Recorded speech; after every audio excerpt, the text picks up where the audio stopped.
It's about history, policy, and impact. A new perspective on current affairs, bringing experience, insight, civility, and scholarship to the urgent issues of today. It's about our past, present, and future. Your host, Pulitzer Prize-winning author and journalist, Douglas Blackmon. From the University of Virginia's Miller Center, this is American Forum. Welcome back to American Forum. Our guest in this episode is Ohio Governor John Kasich, who is seeking the Republican nomination for President of the United States. He was a member of the U.S. Congress for 18 years, ran an Ohio office of the investment bank Lehman Brothers until 2008, and is now midway through his second term as governor of the seventh most populous state and one of the most critical swing states in every recent national election. He's also the author of 3 books, and all politics aside, obviously a very smart guy. Governor Kasich's campaign is grounded in his economic record and the strength of the recovery in Ohio. He says there was an $8 billion deficit when he became governor, now turned into a $2 billion surplus. Governor Kasich, thanks for joining us. Thank you.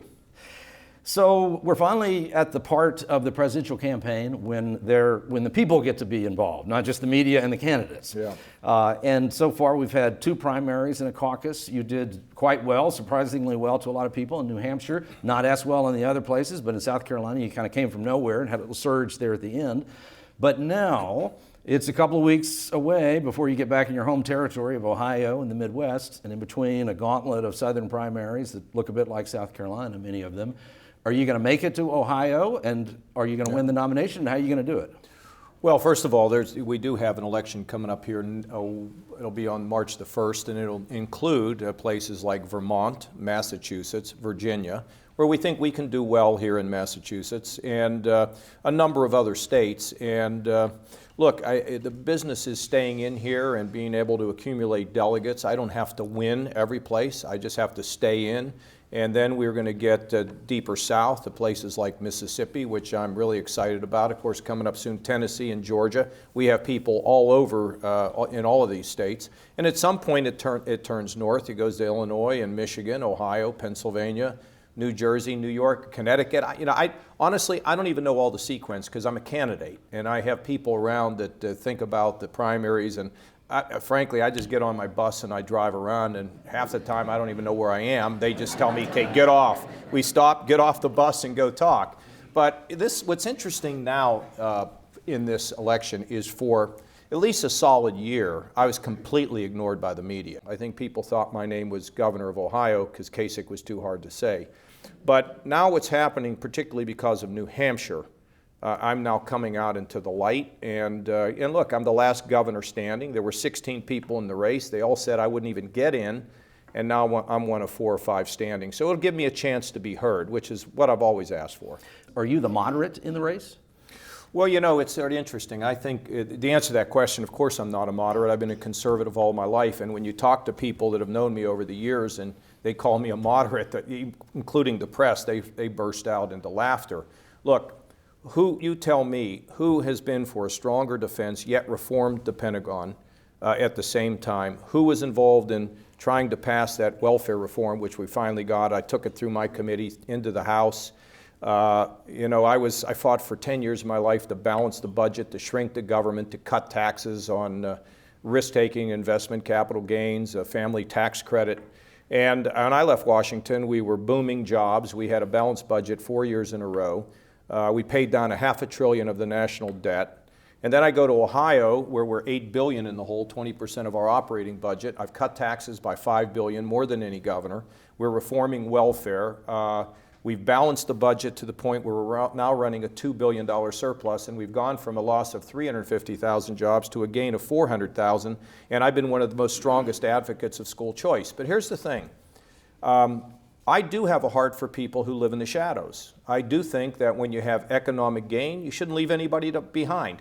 It doesn't mean to hand out, but it does mean a hand up. So my record of conservatism can stand against anybody's, but because I have a nice tone, or because I care about people the mentally ill, the drug addicted, the working poor, or the developmentally disabled, or friends in the minority community who I think need to understand and develop stronger entrepreneurship, if that, I mean, that's a new definition. That's called, somebody said, are you a Reagan Republican? Are you a Romney Republican? What are you? I said, I'm a Kasich Republican, okay? We're in the 21st century, and I have a right to define things as the way I see them. You've just signed this bill in Ohio that will cut off funding for Planned Parenthood, which was passed in response to the controversy around these secret videos that were taken that ostensibly showed Planned Parenthood selling the fetal tissue, what would have been an illegal act. Since that all came out, since that controversy, we've now, a lot of questions have been raised about the video itself. The people who made the video have been criminally indicted. Same grand jury found that Planned Parenthood didn't break the law. And in the end, these were things that there was no Ohio's funding was going to abortions to begin with. Sale of fetal tissue was already illegal in Ohio. I mean, in the end, that looks a little bit like a fairly political sort of act to go ahead and sign this bill that in the end doesn't really have much to do with what it was originally said to be about. Look, I just think that the organization has lost credibility. And at the end of the day, it's about women's health. And I'm for robust funding of women's health. I'm just not doing it through Planned Parenthood. And, I can respect people who disagree with me on this, but at the end of the day, I felt that it was better to move the women's health out of that organization, put it in the federal health centers, in the hospitals and other entities where people can get the health they need. With the passing of Justice Scalia, we've had lots of discussion about, and you've already spoken publicly, your view about whether President Obama should nominate and that person be confirmed. But if you end up being the president who gets to fill that spot, would there be an abortion litmus test? No, we don't have any litmus tests. I've appointed over 100 judges. In fact, just recently agreed to 2 more appointments in our state.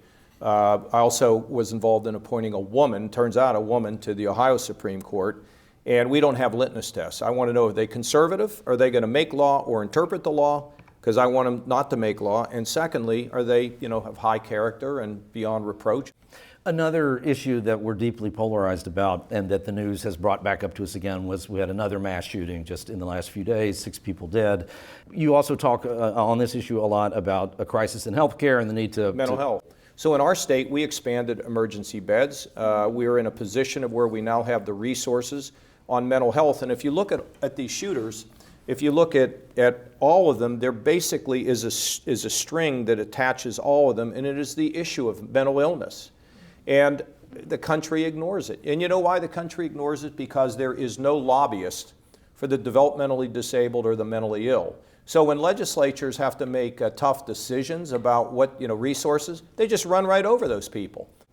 But so why is it then that by the way, I'll just say that I joined the NRA when I was 10 years old. I'm not a member today, but I was a member of the NRA for a long time ago. You're very open, unlike some conservatives, unlike some Republicans, you're very open to a much more expansive government role in those kinds of health services for the mentally ill. But why is it that it is so difficult to imagine some sort of more robust regulatory apparatus that the government, through which the government might, in fact, have some effect on the proliferation of guns? Because I don't think it'll work. I mean, you'll just be putting laws on the books that will have no impact. Just because I think it was 32,000 gun deaths in the United States last year. So many more people are killed in that way than by ISIS or any of these terrible things that we focus so much attention on. But I'm always struck when anyone says that, well, there's nothing that could be done to in any manner more affect the flow of guns. It's almost as if they grow in the backyard, like marijuana. But guns don't really grow in the backyard. And my guess is that if you called up the head of the alcohol beverage control folks in Ohio right now, they could tell you how many cans of Budweiser there are in the state of Ohio. Mm-hmm. So with a manufactured object like a gun, why wouldn't it be possible to come up with some sort of a regime that would affect... You're going to ban this set of guns? Okay, well, we'll just re-engineer it a little differently. That's what will happen. And look, why are there so many guns in the country? One, we have a Second Amendment. Secondly, people want to defend themselves. And thirdly, they want to use it for hunting or collecting. Look, it's not, that old bumper sticker, if guns are outlawed, only outlaws will have guns? I mean, if you take a look at what's going on, if we're going to take guns away from my next door neighbor and we think that's going to solve the problem, I don't believe in just putting laws on books that have no effect and no impact. And look, we have to enforce the laws we have. If you're going to buy a gun, there's an instant check. The states need to be able to upload the data that they have on mental illness so that, in fact, we're not selling guns to people who are unstable. And deal with the issue of mental illness and carry out the current laws we have. But more laws, I don't believe, are going to fix this. I don't think that's the root cause of it. You've rejected Obamacare or the Affordable Care Act, but you did take the funds, federal funds available for the expansion of Medicare. So Medicaid, sorry. I would send Medicaid back. I would take a few of the federal resources currently available and be able to cover the working poor so tens of millions don't lose health insurance. But we have to have a deeper solution to this, and that is to have total transparency in all of healthcare, hospitals and all the providers. And then what we need to do is incent them to drive lower prices with high quality. You know, like my doctor does, an internist, internal medicine, if he can keep me healthy through the year and keep me, with good quality, I want to give him or her a financial reward. So I want to drive healthcare with the market that would begin to put the consumer in touch with total transparency so we can pick high quality at lower prices to slow down the growth of healthcare. But here's the thing, my Medicaid program went from a 10.5% growth in my second year as governor to 2.5% without cutting one person off the rolls or cutting one benefit. That's kind of like magic, isn't it? No, it's not magic. It's magic in the government. But the fact is that most things in society today are driving costs down with higher quality. And that's exactly what we've done. And think about this. Instead of the mentally ill living in a prison at a cost of $22,500 a year, many of them are working now. You take the drug addicted, when we treat them in the prisons and release them to the community, the recidivism rate is an astounding 20%. So 80% don't come back. And with the working poor, there are at least 1/3 of them that had serious illnesses who didn't get treated. We pay for them anyway.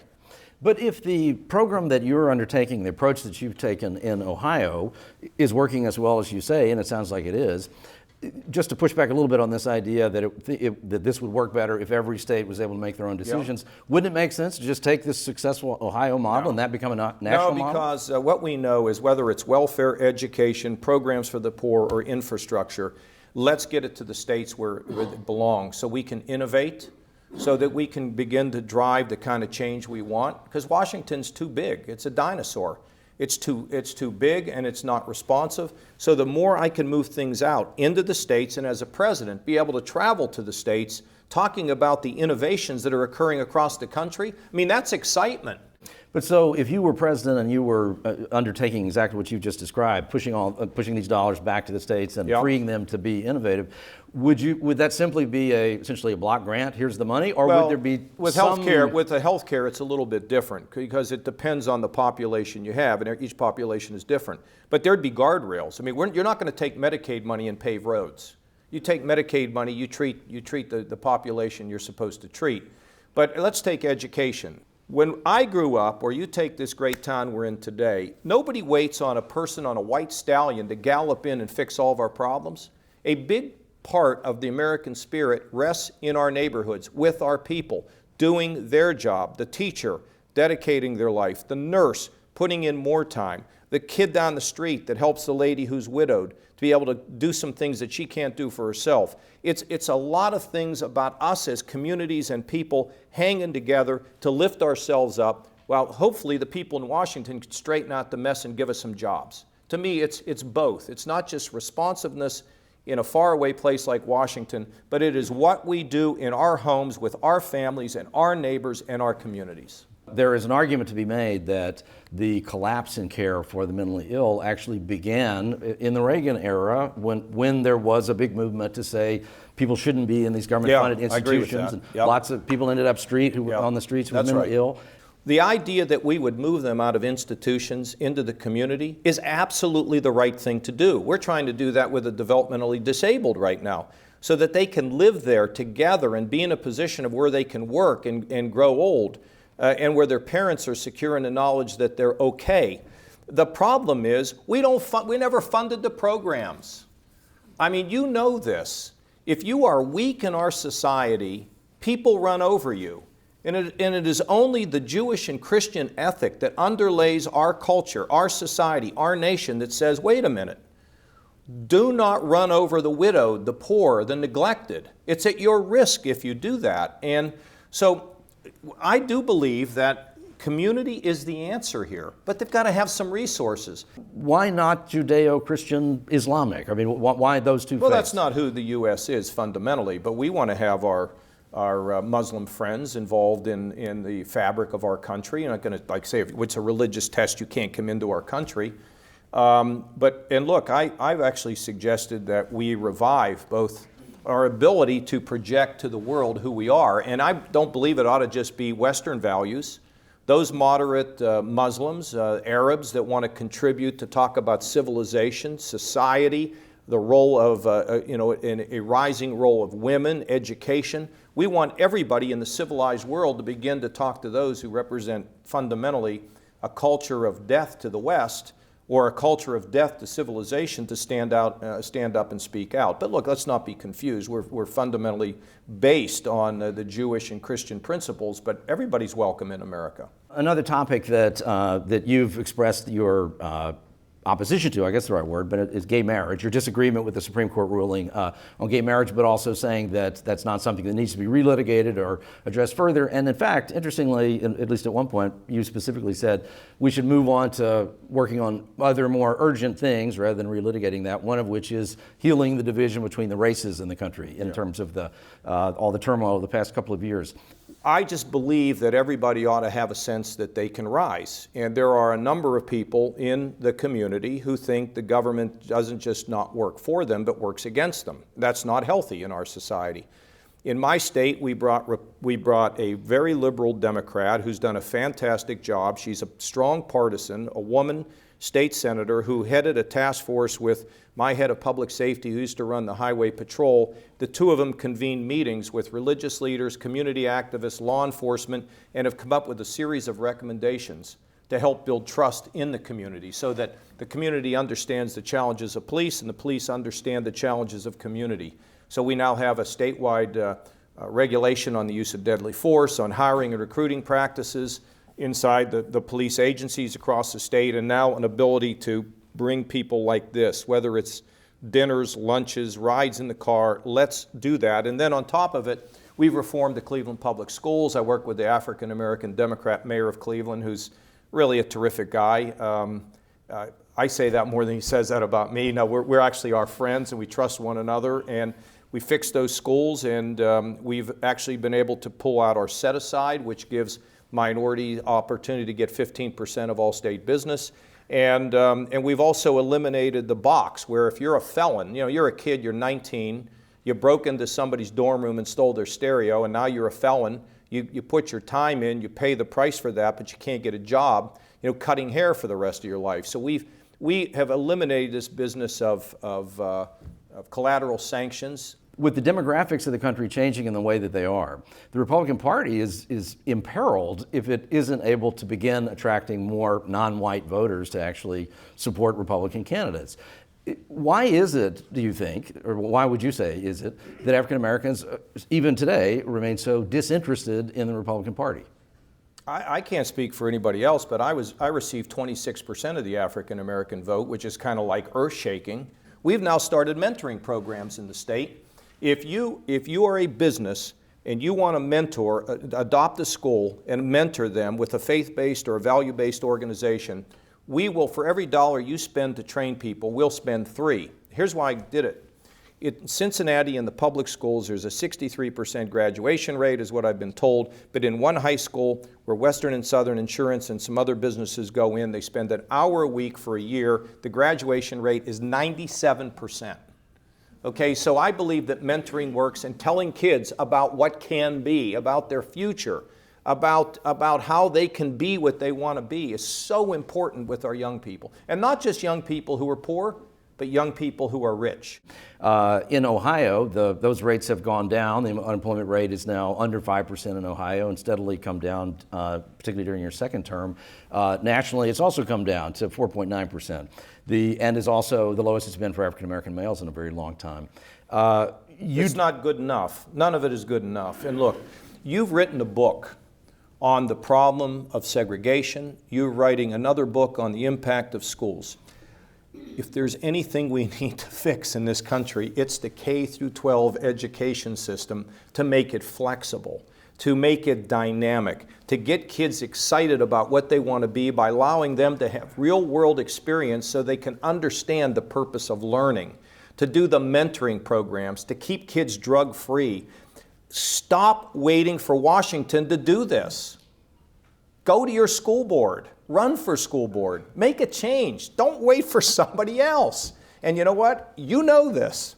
It is the hardest thing to reform is your local public school. And we have to get it done for the sake of our kids, because they must have the skills to take the jobs of today and the skills of tomorrow.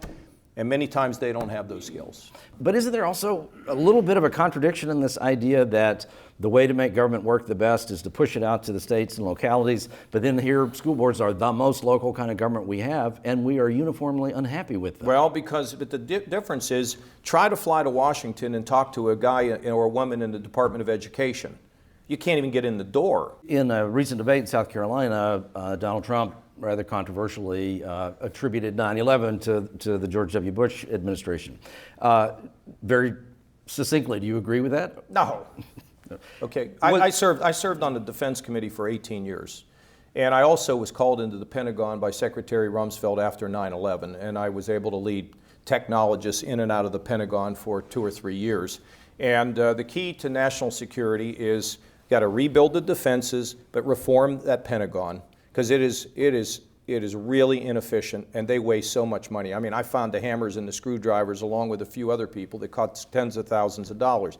That was not acceptable. You sound like Al Gore now. Be careful. Well, look, I limited the production of the B-2 bomber to 20 rather than 132 because it was an outdated weapon system, and there were better ways to defend ourselves. But at the same time, I don't believe in getting in the middle of civil wars, but when our direct interests are threatened, we have to go. And that involves ISIS in a coalition like we had in the first Gulf War.